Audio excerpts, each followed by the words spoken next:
coming. We've enjoyed hosting these, and this is our last one. I don't know if you have anyone else that picked this up. We were very glad to host the two that we've hosted, so thanks for supporting us that way. We have two student senators from the Spirit Lake campus with us today, so I'm going to ask them to introduce themselves and just tell us kind of what your academic plan is. Well, I'm Olivia. Go ahead and stand. Well, I'm Olivia, and I am doing my AA degree right now at Iowa Lakes. I'm transferring to be an English high school teacher. So. And I'm Adirka. I am in the AA program also. I'm planning on transferring to UNI to major in elementary education. So, some good ed majors. I tell anybody I advise, yes, we need good teachers. So excited about that. Emma lives in Milford, and Olivia lives in Spirit Lake. So we have that. You might have, I was going to say, I'm waiting on Bob Liefeld. He was going to say a few words.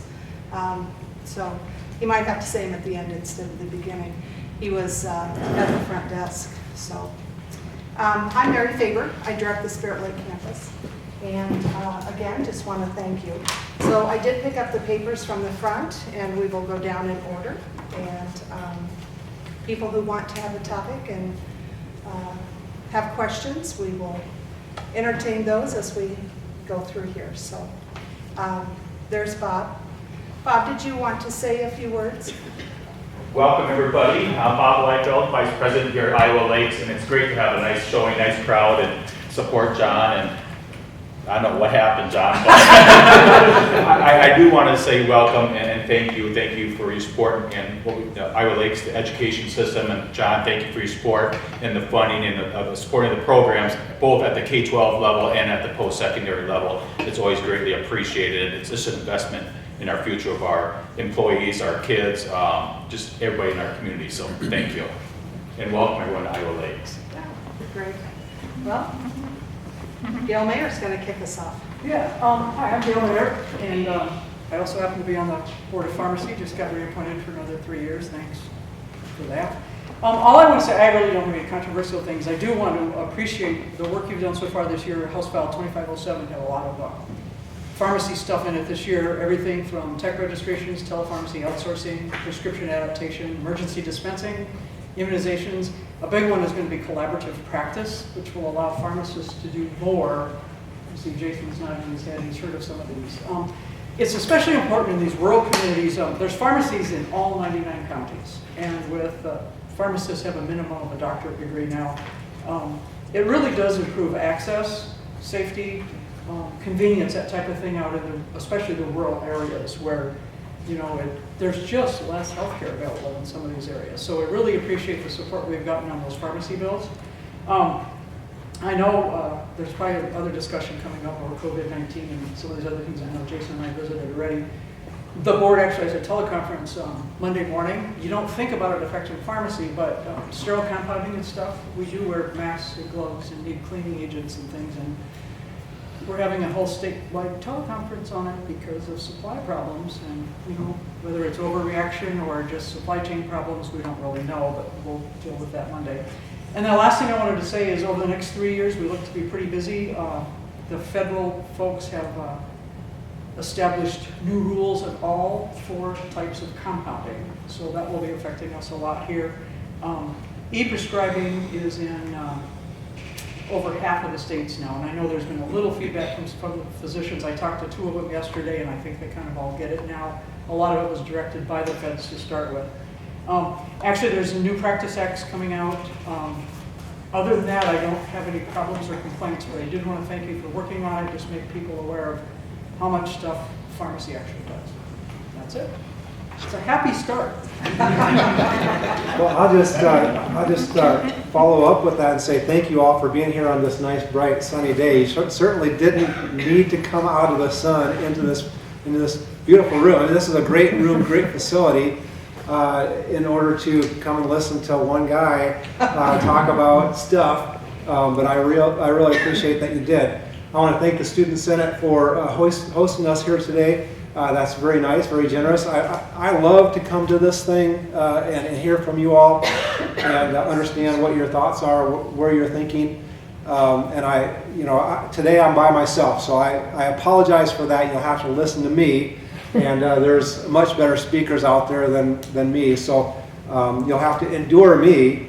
But I do want to say that we have been working on workforce issues for the state of Iowa, and specifically, I mean, you guys are really going to appreciate this. Workforce issues will only enhance and improve your futures as teachers and as, I don't know if teaching is what you want to do with the English major or not. But what we're trying to do is really enhance our state, enhance the workforce, and just improve our conditions here in the state so that people will move here, so that people will stay here, and that sort of thing. Some of the things that we've done to enhance our workforce is we've passed out of the House, let's see, it looks like 6 bills just on child care alone. 6 bills just on child care. Now that's to really encourage people to get into the workforce and to be able to have a safe environment for their kids to be. We passed 4 bills on education. We passed about $98 million of new funding, new money going to education and that sort of thing. We passed 7 bills just on broadband access, just to enhance the broadband capabilities for the state. What that does is it encourages companies to move to the state, encourages people to move to the state. People really don't want to move someplace where there's not broadband or strong internet connections. Some companies just can't function anymore without internet. And so we passed 6 bills dealing just with broadband kind of issues. The floor manager in the House that ran those bills really talked a lot about making this the Prairie Valley, just like the Silicon Valley is in California. We would be the Prairie Valley. That would be for internet-based companies or companies that need internet to function, or even working from home. I mean, that's going to be the next wave. People are going to want to or will be working from home and doing a lot of things from home. And then we passed out of the House 5 bills just on health care alone. The bill that you're talking about was not one that we've passed out of the House that I'm aware of. I remember a little bit about it, so I know that I probably have dealt with it. I just don't recall. We passed around 50 bills in the last 2 weeks out of the House. So there's a lot of bills that we passed that you learn about them, and then you pass them, and they go to the Senate, and then you forget about them so that you can learn about others. This HR passed, it is eligible for debate. Yeah, so it's passed out of the Human Resources Committee, which I'm not a part of. So that will be coming to the floor sometime in the future. But we passed 5 other really good bills for House health care, and those are all to enhance our workforce, all to help bring people to the state of Iowa and keep them here once they're here, or even keep you younger people here as well. Along with that, we've talked about tax reform and mental health reform. I talked about this last month. Mental health reform is changing where mental health is paid for from property tax to more of a sales tax-based system. Workforce development, other workforce development things besides that, and the Outdoor Recreation and Natural Resources Trust Fund. So those are all things that have been discussed and talked about. Beyond what Gail had mentioned, I'm really interested to hear what further questions or interests you might have, so I'll leave it with that. Thank you. Virginia Kelly. Hi, I'm from Spirit Lake. Good morning, John. I wanted to start by commending you on your increase in funding to Iowa schools. I caution you, though, in your latest newsletter, you made the statement that the Republican Congress has increased funding consistently over the last few years. And I think that's a little bit of a misleading statement because you failed to mention that you trashed that funding system prior to that. So just to keep the sides equal, I think we need to share both sides of that information. I do have concerns about House File 2383, which is a bill that will make it mandatory for 75% minimum of University of Iowa Medical and Dental School students to be Iowa residents. I caution you on that because research will tell you that anytime you begin to limit a system like that, it's kind of like inbreeding, and you lose the benefit and the knowledge of and the creativity of many, many other people. I think 75% is a pretty high percentage to shoot for. You said in your latest newsletter, sadly, House Dems voted to keep Iowans out of their own taxpayer-funded medical and dental schools. It's not the House Dems. It's the level of education or the level of competence that those students exhibit. So just keep that in mind, that when you try to restrict in that way, I think the overall consequences are going to be much greater. My second concern is the House File number 2339. This legislation ensures that freedom of speech is protected, and when bad actions or misdeeds are brought to light, the people involved are held accountable. I think that's a very hypocritical statement to be making, and my question to you is, do we have, if this bill passes, do we have the ability to go back and make people in Iowa government who have cost the Iowa taxpayers millions of dollars in court costs and sexual abuse costs and discrimination costs, do we have any ability to recoup any of that? And will that be covered under this bill in the future? My third thing is the House File 2502, which is preemption firearms.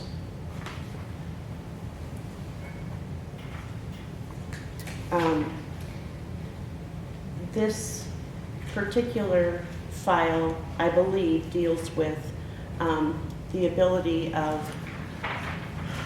people to carry firearms in public places. My biggest concern is their ability to carry firearms inside school properties. I don't care who they are, I don't care what their job is. There has to be a limit. There has to be a limit on this practice of allowing firearms to be present where children are present. That's all I'm going to say. Thank you. Well, that's a lot. I was going to say, just in the interest of time, maybe you just want to address one of those. And I think I can address them all pretty Okay. quickly. As far as school funding, I don't know as far as what you're saying, destroying the funding process, but as far as school funding, House Republicans have funded schools to the tune of $800 million of additional funding in the last 10 years. That is about a 3.8% increase in funding to schools over the last 10 years. So I was quiet while you talked, so please let me finish talking. So we funded over $800 million of new money going towards schools. That is an increase of quite a bit of new money. Right now, the state pays $3.4 billion towards K through 12 education. That is out of a budget of almost $8 billion. And so it's 42% of the state's money that is brought in as revenue goes to education, K through 12 education. And we increased that significantly over the last 10 years. Now, let me just explain that, because you want both sides of the story. The previous 3 years before 2010, the previous 3 years, there were cuts to education. 5% in 2009, 10% a cut in 2010. And that was with a Democrat House, Democrat Senate, and a Democrat governor. And so for you to say that we have destroyed the funding mechanism for schools is false. We have funded schools, and we have funded schools properly and prudently. We haven't overfunded schools, but we have not underfunded schools either. The amount of money going to schools has been good. It has been above inflation, and it has been not taken back from schools as it has in the previous administrations. As far as the freedom of speech, I'm not sure which bill you're talking about there, but You wrote about it in your newsletter. That was House File 2339. okay, I think that students, I think people in the state of Iowa need to have freedom of speech. I've written about that in previous newsletters. I've talked about protecting our freedom of speech, our freedom of Second Amendment, freedom of the right to own and bear arms. And I've talked about all of our, especially the Bill of Rights. I believe that those are vital to our democracy, or to our republic. I don't know how we could go back in and talk about them going after people who have committed sexual abuse. That doesn't tie together with speech rights in my mind. But freedom of speech is very important. It is the backbone of our country and should be protected. Where we are having some issues is on some college campuses. That freedom of speech has been impinged. That freedom of speech has been taken away from some folks, and we need to make sure that people are free to have their freedom of speech no matter where they're at. The preemption bill, first of all, it doesn't have anything to do with schools. Schools are not part of that. It has specific intent in our courthouses and in our city council chambers, that sort of thing, where certain people, certain cities and counties are telling law-abiding citizens that they cannot carry arms into those areas. And so this preemption bill basically says, counties and cities, you don't have the right to take that right away. That is a state right to give or take, and we have allowed for that. In fact, we have allowed for people to carry arms in the state capitol. And so we have people on a day-to-day basis carrying concealed arms in the state capitol. Now, I will tell you that I have a bill that hasn't moved forward this year, but it may move forward in the near future, that will allow schools to designate folks to carry an arm on school grounds. They will allow a person with training to be able to carry in the school area, but they are designated people that have training, that have the ability to know how to handle that weapon, that have specific regiment that they must go through so that they can prove that they are adequate, that they're able to handle that firearm. And here's the reason why. In the state of Iowa, we have schools that have 20-minute response time for police to get to that school. Can you imagine if, let's just say, the Florida crazy person who shot up the school in Florida had 3 minutes time? What can they do with 20 minutes of time? We can't allow for that to happen. You could say, well, we'll just take guns away, but guess what? Law-abiding citizens will give their guns away, give their guns up, because that's what the law is, and the people that are not law-abiding citizens would not do that. And so what we'll still have is we'll have people still shooting people because they're breaking the law. They're just not law-abiding people. Law-abiding people are not going to follow the law. They've proven that. Chicago has some of the most restrictive gun laws in the nation, and where do we see people being killed? One of the highest rates is in Chicago. And so I will defend the preemption bill that we passed with all my heart, because it's the right thing to do. And it's an overstep of county and city governments to tell law-abiding citizens that they cannot carry arms into those areas. Thank you. Thank you. And if you would just contain to one topic so we get through, and then if there's time, we'll circle through again. Stephen Clark. You're gonna make me pick. I am. I guess I'm gonna move. Who does it every day? No comments from you. House File 2602 was on emergency medical services, and it passed through the Ways and Means Committee down there, and it would allow the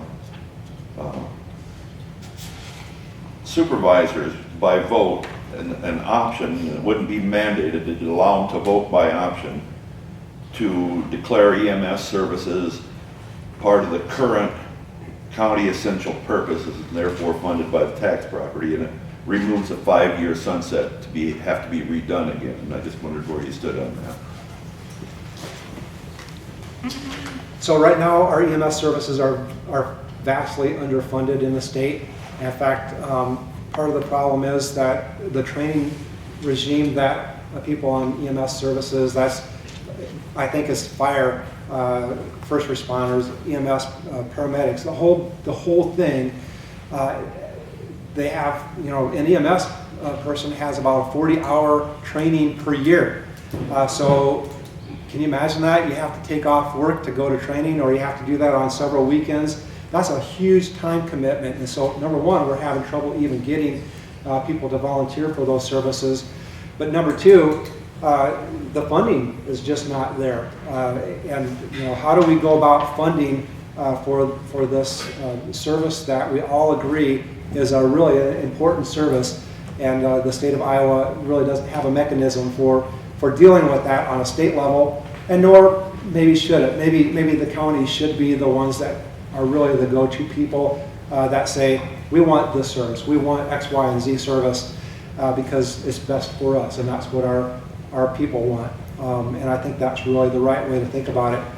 As far as designated as an essential service, that really ramps up the EMS to a level that is high. It's a high bar, a high level. And so I don't know, quite honestly, enough about the bill to really make a good, solid, yes, I'm in favor, or no, I'm not. In general, I'm in favor of trying to find a way to increase the awareness and increase the funding to EMS services. If it takes making them an essential service, then I would be in favor of that. I'd really want to look at the language of the bill specifically and understand what's in there. As far as removing the 5-year sunset, I would not be in favor of doing that. I really believe that as a government, we need to look at the bills that we pass and relook at those bills every once in a while, because if you don't, then pretty soon you get laws like the one we got rid of a few years ago that said you couldn't leave your car running when nobody's inside of it. Well, that law was written years ago because all cars had clutches, and so if you left it running, chances are next time you came back to it, it'd be down the hill, a couple blocks away, because it just went downhill. So I think we really need to look at laws and make sure that the laws that we pass today are pertinent to 50 years from now. And one way to do that is through a sunset. If you don't put sunsets on it, it's really tough to go through that code looking for laws that you want to get rid of without the sunset. And so I don't know that I'd be in favor of the sunset. Lois Clark? Oh, no, that's him. There. Yeah. Oh, he took I your ran line. out of space. Yeah, I was gonna say, he took your line too, just so you know, yeah. Kathleen Johnson? Well, we kind of talked a little bit about that, but I would wish you would just speak a little bit about COVID-19 and what's happening in the legislature on that now. Yeah.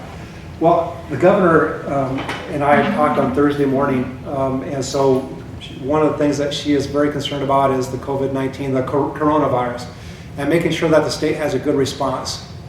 So she has really ramped up. The National Guard has a unit that's all it does is nuclear, biological, and chemical warfare. And so the biological part, they're experts in dealing with biologics, which is what the COVID virus is all about.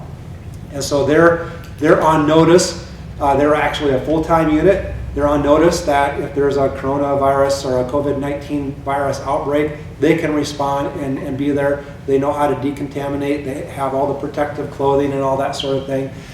And the governor has also ramped up public services. She's got webinars. How many of you have been on a webinar that the governor has put on? Mostly the county services have really, I know the sheriff probably has been on some. The schools have. Jason, have you been involved in the webinars? So there's a series of webinars that are specific to county supervisors, specific to hospitals, that are being run through. Right now, we have not had a confirmed coronavirus outbreak or a case in the state of Iowa. There are some people under observation. We do have quarantine areas within the state. We also have the University of Nebraska in Lincoln, and this is all coming from the governor, by the way. I'm not making any of this stuff up, right? I haven't looked it up. She has kept us very well informed. And she's also in contact with the Trump administration on a weekly basis, and she's got one person that all she does is work on coronavirus. So the University of Nebraska in Lincoln has a quarantine section. Is all it does is it quarantines people, and it's designed and built just for quarantine. And so those are all things that we have access to, but also in the same sense, the governor is just really wants people to know, hey, this is not a majorly serious issue. It is a serious issue, and it's something that we have to all be concerned about. We have to all understand that this is something that it's not a matter of if it happens and comes to the state of Iowa, it's a matter of when the coronavirus comes to the state of Iowa, and we can do things to really limit how fast that takes to get here. But because the worldwide population moves around and travels and that sort of thing, really we're just delaying the inevitable. But she wants you to understand that here in the state of Iowa and the United States in general, we have a much better healthcare system. Jason, I think that you'd verify that. We have a much better healthcare system than China does. Also, we have a much healthier population here than what China has. And so right now they have a 2% death rate due to the coronavirus in China. We would predict that we would have a much lower death rate in the United States and in Iowa in general because of our better healthcare system. We've got people that, in China, almost every adult male smokes. They've got tuberculosis. They've got all these lung issues that are already compromising their respiratory system. So she wants to really say, hey, let's be aware, let's be patient and understand the COVID-19 virus, but let's not go into a state of panic, which is what seems the Dow system, the economic system seems to be doing right now, is going into this state of panic, when really it's not as serious as what we would all want to make it out to be. It's something to be aware of, it's something to be cautious of, and it's something to be definitely understanding of, but something to also just live your life and make sure that you're not holding yourself up in your home and panicking about it with. And just to put it in perspective, I talked to an epidemiologist about this. So the SARS disease from a few years ago had a death rate of 10%. There was something called MERS, I don't even remember this one, had a 12% death rate. And so those are all things that have happened. They've all gone through. This one has a 2% death rate. 3,400 people in the world have died, that we know of, have died from COVID-19. 6,400 people die each year from lightning strikes. 6,400 people get struck by lightning. So not even dying. So you have a greater chance of getting struck by lightning than dying of the COVID-19 virus. And so I don't want to cause you to say, oh, nothing to worry about, but I also don't want you to go into a state of panic and worry and be concerned, because we have a really good system here in the state of Iowa and in the United States, and we have a system that I feel is set up and working, functioning very properly and very responding very well and nicely to this next disease that's going to sweep across the state and the nation. Don?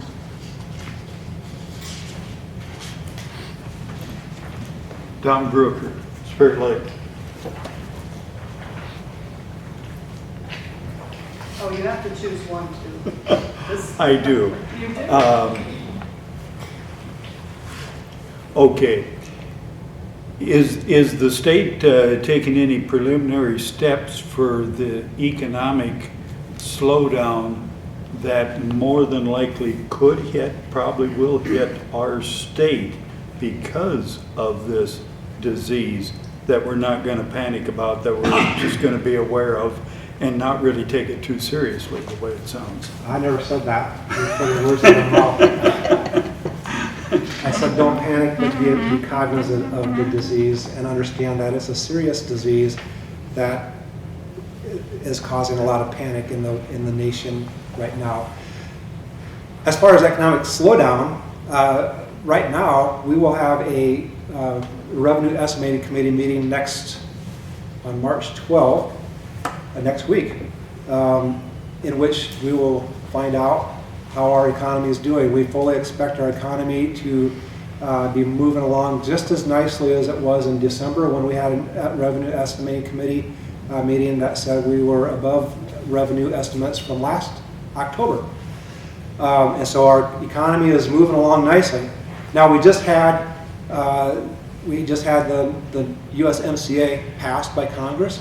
When the Revenue Estimating Committee met in October or in December, excuse me, they said if the USMCA was passed, that would improve our economy, that would move our economy faster, higher. Once again, we also, the Trump administration just got an agreement with Japan, and so that one has not been approved through Congress as of yet. But the Revenue Estimating Committee said if the Japanese treaty was ratified, that would improve our economy once again. We have got the first tier of China trade war approved. They said that if that China trade war would be approved, that will improve our economy once again. So what we have to do is look at Canada and Mexico are our two biggest foreign trading partners. Canada, out of the 12 to 14 billion dollars of trade that we do each year, Canada is about 4.8 billion dollars that we trade. Mexico, so almost a little bit over a third. Mexico is about 2.5 billion. So the two of them is half of our trade, half of our foreign trade goes to Canada and Mexico. That trade agreement has just been finalized and is now in effect. That should improve our economy alone, just right there. Japan is our third biggest trade partner, so if that Japanese trade agreement is approved, that should really improve our trade with Japan. And the first round of the Chinese trade war has been approved, has been finalized, has to go through the approval through Congress. So all of those should really help to improve our economy. Now the disease is causing panic on Wall Street. And so what that is doing is slowing down the growth of stocks, bonds, which affects our IRAs, which affects our, those kind of things. But does it really affect the day-to-day operation of the average Iowan, or does it affect trade with Canada, Mexico, Japan, and China? I really don't know that it does. So I don't anticipate that the COVID virus is going to slow down our economy, nor would I want to have that panic set in and people to say, well, we're just not going to trade with our number 1, 2, 3, and 4 trade partners in the world because of this disease. I think there's adequate protections and adequate measures in place that would prevent those kind of things from really affecting our economy. If it does, then we'll deal with it. That's just what we've got to do, and that's what we do as a state legislature. We plan and budget with the idea that we may have to do something in the future. We have over $1 billion in reserves in the state of Iowa. We have a budget surplus of $380 million. That's on top of that $1 billion. And so we've got the adequate resources available that if there's a slowdown, that we are sitting pretty good. Thank you. Howard Paul. Good day, John. I know and I want to thank you for your support on iWill. And I don't have a lot of issue with the formula. But I was just wondering if you could update us on where we're at with that program. Thank you. Well, right now, what Howard's talking about is the governor's Invest in Iowa plan, Invest in Iowa Act, and that is more than just the 3/8 of a cent or more than just iWill. It is a plan that would invest in mental health. It would take a good portion of mental health cost off from the property tax homeowners and property owners and put it onto the state revenue in the form of sales tax. It would, and also increase funding to mental health. It would do tax reform. So it would be about a $500 million increase in sales tax, but a $509 million decrease in income tax and in property taxes. It would also invest in a child care tax credit. So if a couple has a child and the spouse they both want to go out and get into the workforce, it would give them a child care tax credit that they could then use to afford child care. Because we've heard all over the state that child care is one of the most expensive things. In fact, many people choose to not work because child care, basically it's coming in from the work and going back out to the child care provider. And so they're not really making any money off of their job. And so this tax credit would then allow for people to go out and actually work a job and have a productive life. So those are some of the things that are in addition to the I will part of it. One of the things that Mr. Paul talked about is the Outdoor Recreation and Natural Resources Trust Fund, which is its official title, and is a fund that was created in 2010 by constitutional amendment that would require the first 3/8 of a cent of a sales tax increase to go to the natural resources, to the water quality and outdoor type things. And so back in 2010, when you all voted on that, not you two, you weren't around for that. But back in 2010, when that was voted on, you approved that trust fund that anytime the next sales tax increase is voted on, 3/8 of that sales tax increase would go towards this, we'll call it I will, trust fund to be used for outdoor recreation and natural resources improvement. And so back in 2010, water quality wasn't that big of a deal. And so as of today, it is a big deal. And so what we looked at is the formula back in 2010 that was in a separate bill from the constitutional amendment really was outdated. And so the fund formula was left to the legislature to change for priorities and hot topics of the day. In fact, those are the words that were used in discussion or in floor debate. So trends and hot topics of the day.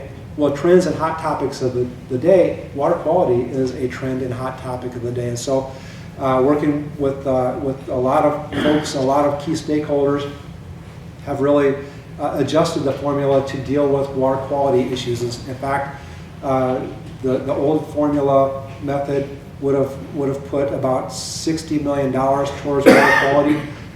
The formula that we have today, that is in the governor's plan, would fund water quality up to $100 million. $30 million of that would be new dollars, new money, and so it is specifically geared towards this. $177 million total, $100 million of it just to water quality, but the other 77, a good portion of that also affects water quality, but it also provides for trails, it provides for parks, it provides for hunting and fishing and all kinds of outdoor recreation as well. And so I don't know if I answered your question. I kind of forgot what you were told. I was just kind of curious where you were at.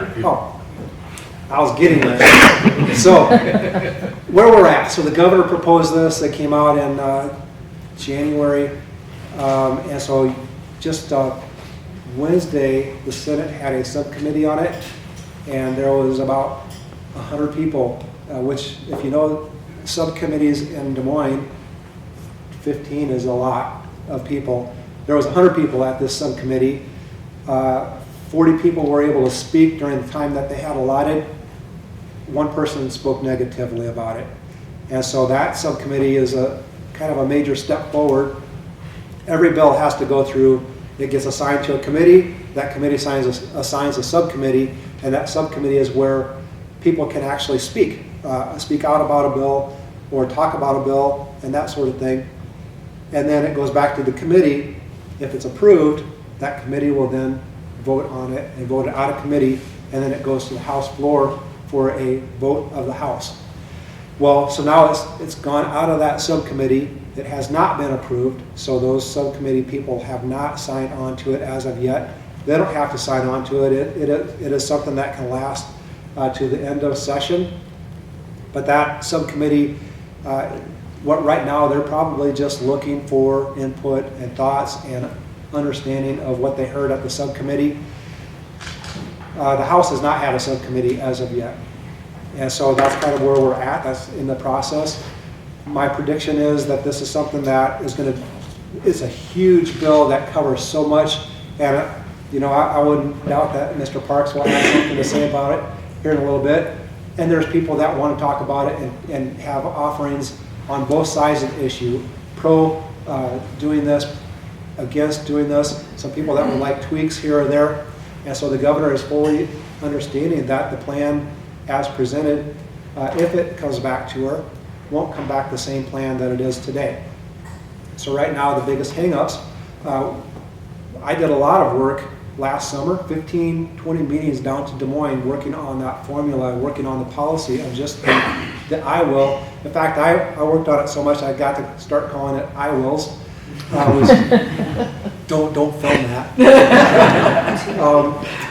But we really wanted to make sure that we had all the questions because we thought the hang up would be on that. And I didn't know what the rest of the governor's plan was going to be, but I really wanted to make sure that we made the I will portion as best as it could be. So we talked to people on all sides of the issue, Farm Bureau, Iowa Environmental Council, Democrat, Republican, everybody was brought in and brought to the table, and we discussed it. And I thought in January when the governor's plan was released that the big hang-up would be on the policy on I will. Well, that's the part that everybody likes, and the part that nobody likes is mental health, because sometimes some people say it does too much, some people say it doesn't do enough, some regions have a reduction in funding, some regions have a huge increase. I think our region has an increase. So they're working that out and trying to figure out what we need to do in order to get it so that everybody, 150 legislators will vote on it. We need to have 51 in the House and 26 in the Senate that will approve it in order for it to go anywhere. And then the governor needs to come back in and say, yeah, I'll sign that. And so that's where we're at in the process. It has a long ways to go and a short time to get there, to quote a song. And we're halfway through the state legislature season. So I don't know where we're going to go from here, but it's not going to stay the same bill, and there's going to be some changes. I had two people last week came to me and say, could we just do the I will and mental health part and let the rest of it go? That would be a 3/8 of the set tax increase. I don't honestly know where we can go. Right now, I think that a lot of my peers down in Des Moines are saying not a lot of people are calling me about it, so I don't really think it's that big a deal. That's Democrat, Republican, both. So at this stage, I'd say that's where we're at. Thank you. Leo Butch Parks. Okay, thank you. Somewhat on the same topic a little bit, only maybe a little different shape. But all you people in the room that think that maybe a recession's coming, I'm predicting we have 20 years of prosperity, so I'd say get out there and take your chances and get things going. I think that we're in a really, really great time. We're in a great state. We're in a great country. All kinds of good things, so don't be afraid to go out and take a chance. The sales tax. If you think about sales tax, in the 80s, sales tax went from 3% to 4%, and on January 1st and in December, which we never sell boats in December, was our single best boat selling day ever in the world. Everybody bought the boat ahead of the sales tax. They don't want to give the government any money, okay? Now, if you think about online sales, you want to lose a lot of sales tax.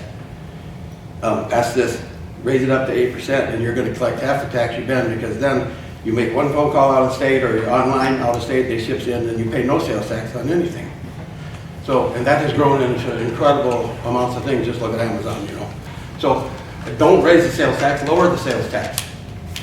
And the other thing is that when you raise that sales tax 1%, the amount it costs in the amount of the sales that a company like mine would have, people will not register the boats in Iowa at all. They'll go to another state. There's plenty of states out there that's half the tax.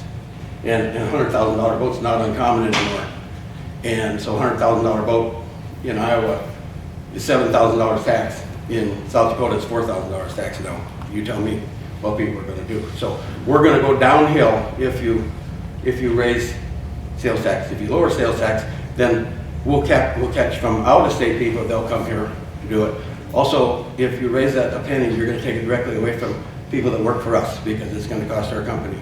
And I can certainly afford another penny sales tax much more than most of the people who work for me, especially the young workers that are just getting started. So it's a bad thing to do to raise any tax. Okay? And just a really, really strong feeling about it that it will harm us more than anything. As a group in the state of Iowa, we can do better. And if you really want to save a lot of money in Iowa, the way to end unemployment is end unemployment. Stop it completely. 2 weeks pay. If I get rid of somebody, 2 weeks pay. There's millions of jobs out there. I'm an old man and I have 5 jobs by 5 o'clock today. So there's lots of jobs. So we just end unemployment and then we'll have lots more money in Iowa. You had kind of a lot to say there too, so I'll try to respond to a lot of that. So first of all, unemployment, let's just talk about that. So right now, there's probably about 6,000 people in the state of Iowa that can work, that aren't working. And so we're trying to figure out how to get those people to work. We got 65,000 jobs on the Iowa Jobs website that's available. Those 6,000 people that are out there that are not working, they could easily really help decrease our unemployment, which we're already at 1.7%, we're the second lowest in the nation unemployment. But those 6,000 people, we need to get those 6,000 people out working. And some of that, childcare, they're not working because of childcare. They're not working because of something. They're making more money staying home doing nothing than they are to working. As far as the sales tax, though, I believe a sales tax is a much more affordable alternative. It's a much more conservative tax than an income tax. And when you get down and look at the nuts and bolts of it, it's a fairer tax because if you don't want to spend money, I really believe it really encourages saving. If you don't want to spend money, if you don't want to be taxed, you just don't spend it. And so I'm not disagreeing with you that percentage of taxes would be higher than South Dakota. And I'm looking at ways, as we've discussed, I'm looking at ways to improve that situation. And so that's one of the changes. I said the governor says this is the bill and she expects it to come back different. And I fully expect that is one of the things that we will look at and try to accomplish. But a sales tax is a much more fair tax because if you don't want to spend it, if you don't want to be taxed, then you just don't buy stuff. Now, Iowa has a very fair sales tax in that we don't charge sales tax on water. We don't charge sales tax on food. And so those people on fixed incomes and that sort of thing are going to be affected by a sales tax increase a lot less than people that are out buying lots of other stuff that do get sales tax. And I brought a wrong paper that looks just exactly like this, but I kind of fully expected a question like this to come up. But the folks that are generally thought to be affected by sales tax the most are the folks that are lower income people, and that's one of the complaints that I've heard over and over again. And so the paper that I had the governor went through with the Legislative Services Agency tax people that deal with taxes all the time, and they're nonpartisan, by the way. They put together a spreadsheet of if a person makes $20,000 per year, they spend about half that money for housing, so about $10,000-ish for housing, and they probably spend about $5,000 for food and water and things that are not sales taxed, and then that means about $5,000 of their income is probably something that we would say is sales taxed.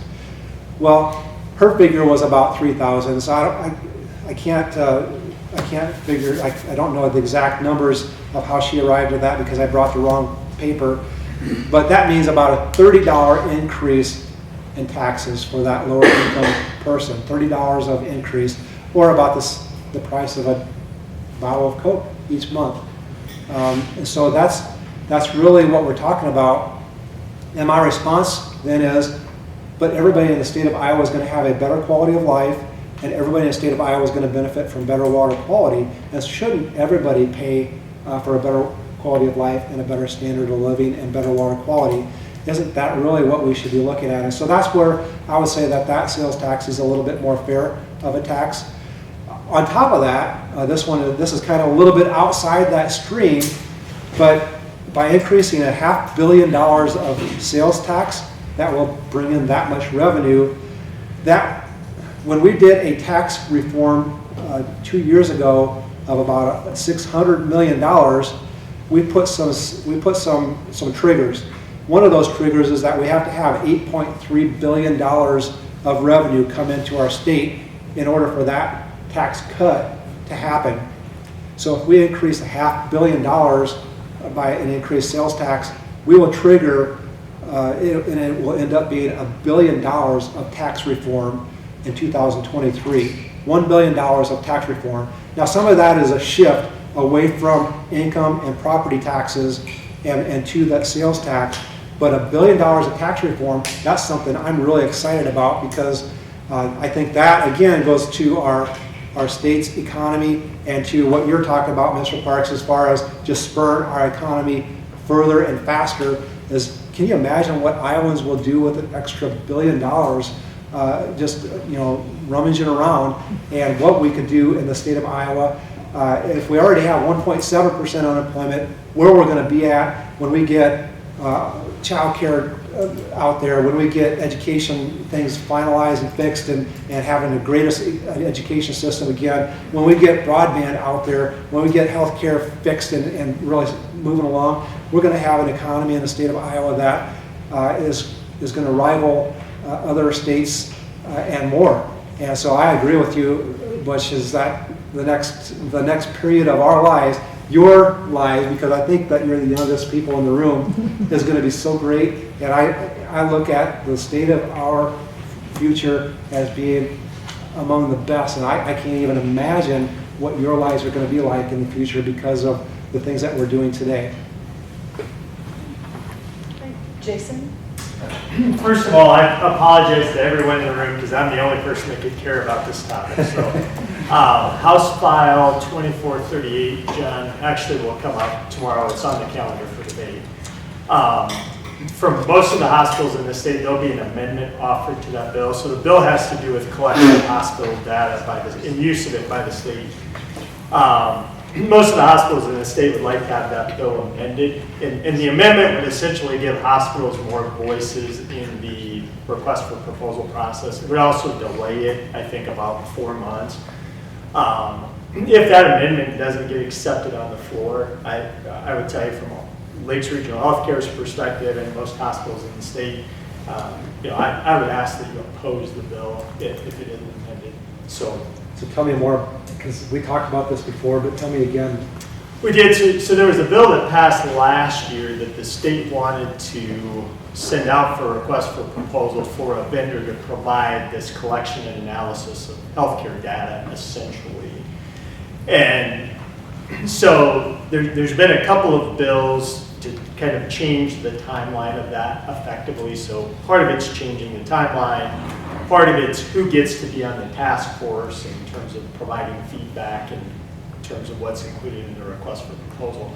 I think most of the hospitals in the state are very comfortable with the data that's getting collected. We're not having to pay for that right now. That's our data anyway.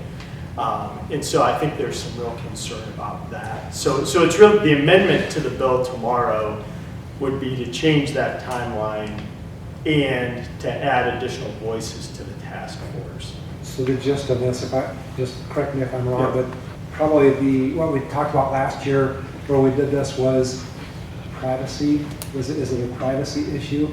It really isn't a privacy issue, and not to, I'll bore you to death in the room to death. There's on the health information side, there's 2 tracks of data.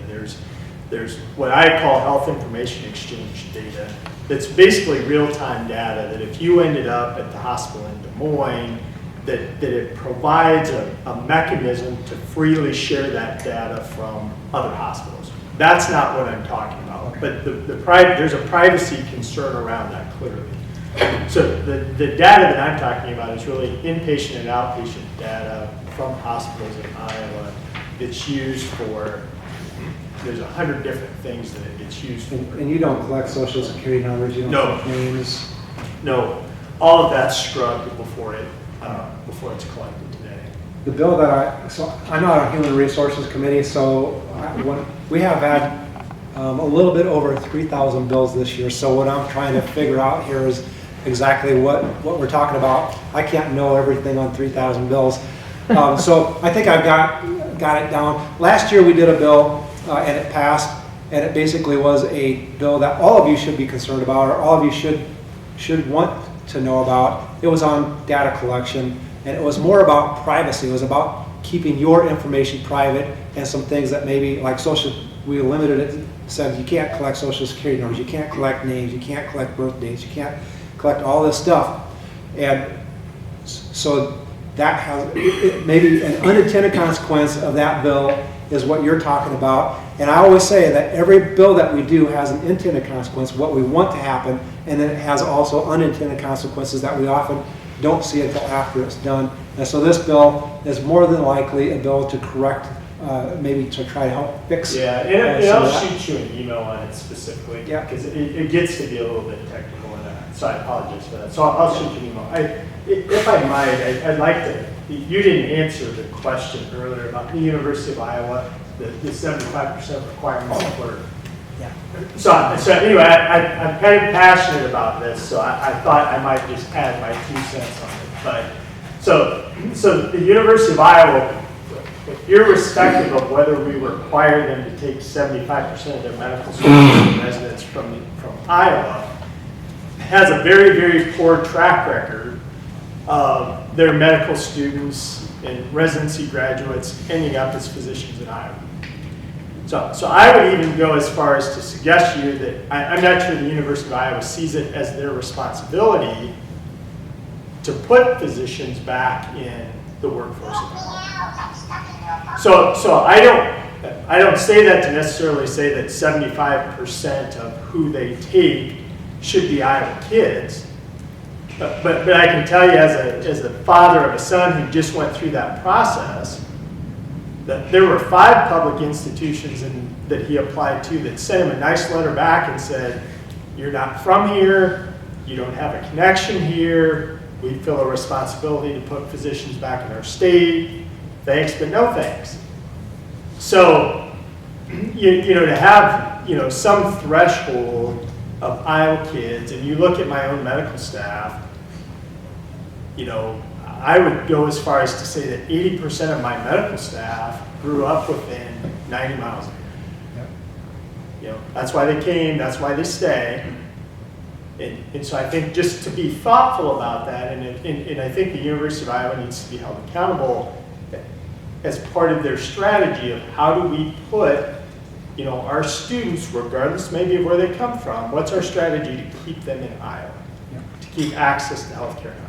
That would be my biggest concern about that. Thanks for bringing that back, because I fully meant to talk about that, and I just totally forgot about it. But you're exactly right.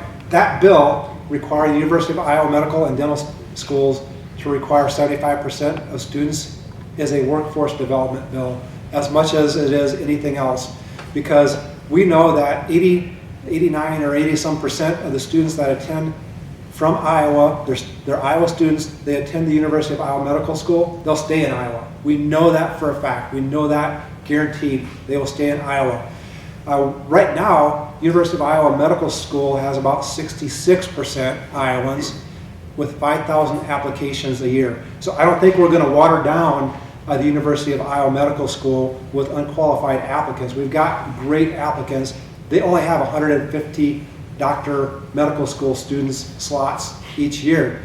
So out of 5,000 applications, we're definitely not going to water down those 150 applications, but we're going to keep doctors here in the state of Iowa.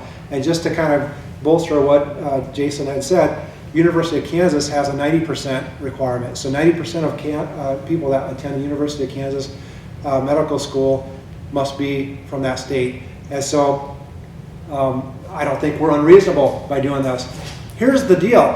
When we as a state legislature appropriate millions of dollars to our regents universities, and right now 48% of those students stay in the state of Iowa. It averages out about $10,500 per student we invest in, and 52% of them just leave the state. Well, that's not a good investment. Our community colleges, on the other hand, are close to 80% stay in the state, and we're only putting $2,400 per student. $2,400 per student. It's a great investment.